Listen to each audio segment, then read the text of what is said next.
ঘরের ছেলে ঘরে ফিরতেই উৎসবের আবহ মেমারি শহর জুড়ে। ঘরের ছেলে ঘরে ফিরলেই যেন আলাদা একটা আনন্দ ছড়িয়ে পড়ে।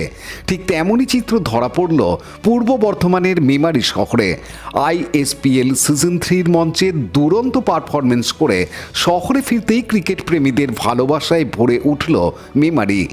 ISPL season 3 A Tigers of Kolkata দলের হয়ে খেলেছিলেন পূর্ব বর্ধমান জেলার মেমারির গর্ব তরুণ ক্রিকেটার সাগর আলী। টুর্নামেন্ট জুড়ে দুর্দান্ত খেলায় ফাইনাল পর্যন্ত পৌঁছে যায় টাইগার্স অফ কলকাতা দল। ফাইনাল ম্যাচে সুরাটের লালভাই কন্ট্রাক্টর স্টেডিয়ামে মুখোমুখি হয় চেন্নাই সিগামস বনাম টাইগার্স অফ কলকাতা। ফাইনালে চেন্নাই সিগামস প্রথম ব্যাট করে 10 ওভারে 7 উইকেট হারিয়ে তোলে 103 রান। জবাবে টাইগার্স অফ কলকাতা 10 ওভারে 9 উইকেট হারিয়ে করে 74 রান। ফলে 29 রানে জয় ছিনিয়ে নেয় চেন্নাই সিগামস। ফাইনালে হেরে কিছুটা মন খারাপ হলেও ISPL সিজন 3 রানার্স আপ হওয়ার গৌরব অর্জন করে টাইগার্স অফ কলকাতা। আর সেই সাফল্যের অন্যতম মুখ হয়ে ওঠেন মেমারির ছেলে সাগর আলী। টুর্নামেন্ট শেষে বাড়ি ফিরতেই মেমারি শহরে দেখা যায় ক্রিকেট প্রেমীদের ঢল। খেলা প্রেমীদের পক্ষ থেকে আজ সাগর আলী ও তার টিমমেট সরোজ প্রামাণিককে সংবর্ধনা জানানো হয়। এই অনুষ্ঠানে উপস্থিত ছিলেন মেমারি বিধানসভার বিধায়ক মধুসূদন ভট্টাচার্য, মেমারি 1 নম্বর ব্লক যুব তৃণমূল কংগ্রেসের সভাপতি সাবির মণ্ডল, মেমারি শহর যুব তৃণমূল কংগ্রেস সভাপতি ফারুক আবদুল্লাহ, মেমারি শহর তৃণমূল কংগ্রেস ও INTTUCর সভাপতি দেবাশিস কোলে এবং মেমারি সম্প্রীতি ঐক্যের সভাপতি শেখ আশরাফুল ইসলাম। সংবর্ধনার পর ব্যান্ড বাজিয়ে গাড়িতে করে মেমারি শহরের গুরুত্বপূর্ণ রাস্তাগুলি পরিক্রমা করেন সাগর আলী ও সরোজ প্রামাণিক। চারপাশ জুড়ে উচ্ছ্বাস, হাততালি আর গর্বের মুহূর্ত। মেমারি যেন আরও একবার বুঝিয়ে দিল নিজের সন্তানের সাফল্যকে কিভাবে আপন করে নিতে হয়। মেমারি থেকে শিশিরদের রিপোর্ট, আমার বাংলা নিউজ। এবং সরোজের এই যে পারফরমেন্স, এটা এখানকার যে যারা উপস্থিত আছে তাদের উত্তাল অবস্থা দেখেই বোঝা যায়, অনুমান করা যায়। কেন ওরা একটা বাচ্চাদের কাছে, খেলোয়াড়দের কাছে একটা অনুপ্রেরণা। তাই ওদের অনুপ্রেরণা দিয়ে ওরা মাতিয়ে তুলবে এবং সবাই ওদের কথায়, ওদের কাজে উদ্বুদ্ধ হবে। এইটাই ওদেরও ভালো লাগবে, আমাদেরও ভালো লাগবে। এবং এই এলাকাকে সমৃদ্ধ করার জন্যে বা পশ্চিমবাংলার নাম উজ্জ্বল করার জন্যে সরোজ এবং সাগরকে দুজনকেই আমরা ধন্যবাদ, কৃতজ্ঞতা জানাই। একেবারে এদের দেখে নতুন যে জেনারেশন উঠে আসছে তাদের জন্য কি বলবো?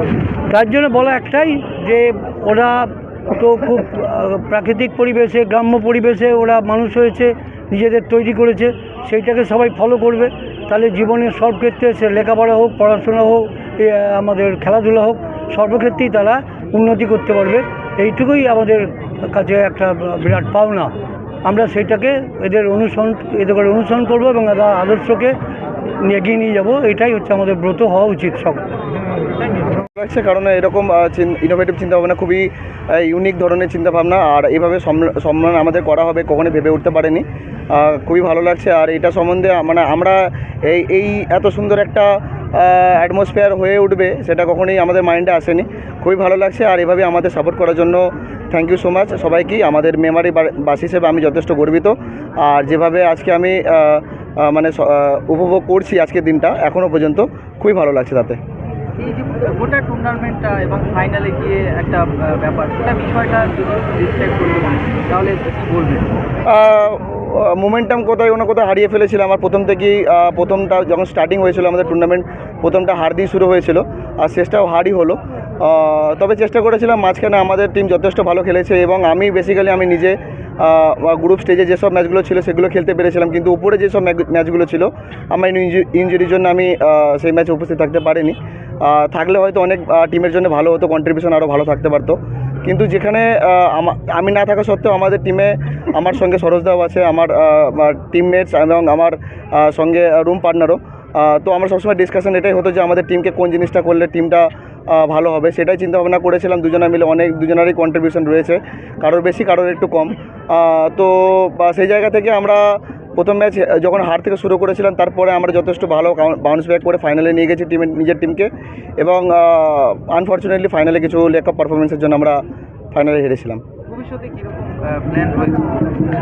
ভবিষ্যতে অবভিয়াসলি শুধু আইএসপিএল না, আইএসপিএল বাদেও আমরা বিভিন্ন জায়গায় খেলে বেড়াই ভারতবর্ষে, কখনো একসাথে কখনো আবার অপোনেন্টে এগেনস্টে খেলতে হয়।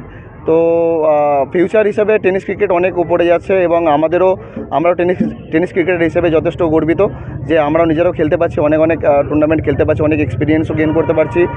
আর টুর্নামেন্ট যত উপরে যাচ্ছে আমাদের খেলা আরও ভালো হয়ে উঠছে, আর এবং আমাদের দেখে আরও অনেক জুনিয়র যারা আছে তারা অনেক উপলুত হয়ে ক্রিকেট খেলতে আসছে মাঠে, এটা দেখে অনেক ভালো লাগছে।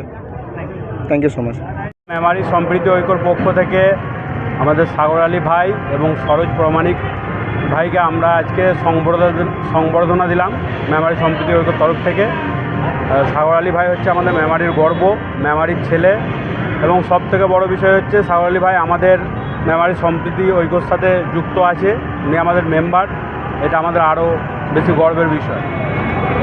এই যে এত মানুষের একটা উল্লাস উন্মাদনা খেলাকে নিয়ে, একদম এই বর্তমান যুব সমাজকে আপনারা তো বিভিন্নভাবে কাজ করছে, সকলকে উদ্বুদ্ধ করছে, যারা খেলা নিয়ে এগিয়ে যেতে চায় তাদেরকে কী বলবেন? হ্যাঁ, এটা সাগর আলী ভাই যেরকম গত বছরও করেছিল, জিতেছিল, এবং এবছরও উনি পেয়েছেন, পুরস্কার পেয়েছেন, গত বছরও পুরস্কার পেয়েছেন। এইগুলো দেখে যুব সমাজ আমাদের মেমারি বা আশেপাশে বর্ধমান জেলায় একটা খেলার দিকে ঝুঁকছে, যে খেলতে হবে, আমরাও খেললে কিছু একটা পাবো বা কিছু করতে পারবো, কারণ খেলার দিকে একটু ঝুঁকি হচ্ছে সব জায়গায়। এটা একটা ভালো দিক যে এখনকার ছেলে বা বাচ্চারাও এখন মোবাইল নিয়ে পড়ে থাকে, তো সেটা সেই সমাজ যদি খেলার দিকে ঝোঁকে সেটা ভালো জিনিস। তা মেমারি সম্প্রীতি ঐক্য এরকমভাবে আমাদেরও একটা কিছু প্রোগ্রাম করতে চাইছি, খেলার একটা কিছু ক্রিকেট খেলার একটা প্রোগ্রাম করতে চাইছি, তা আমরা যখন করব সেটা আপনাদেরকে জানিয়ে দেওয়া হবে, টাইম ডেট বলে দেওয়া হবে। আমার নাম শেখ আশরাফুল ইসলাম, মেমারি সম্প্রীতি ঐক্যর সভাপতি।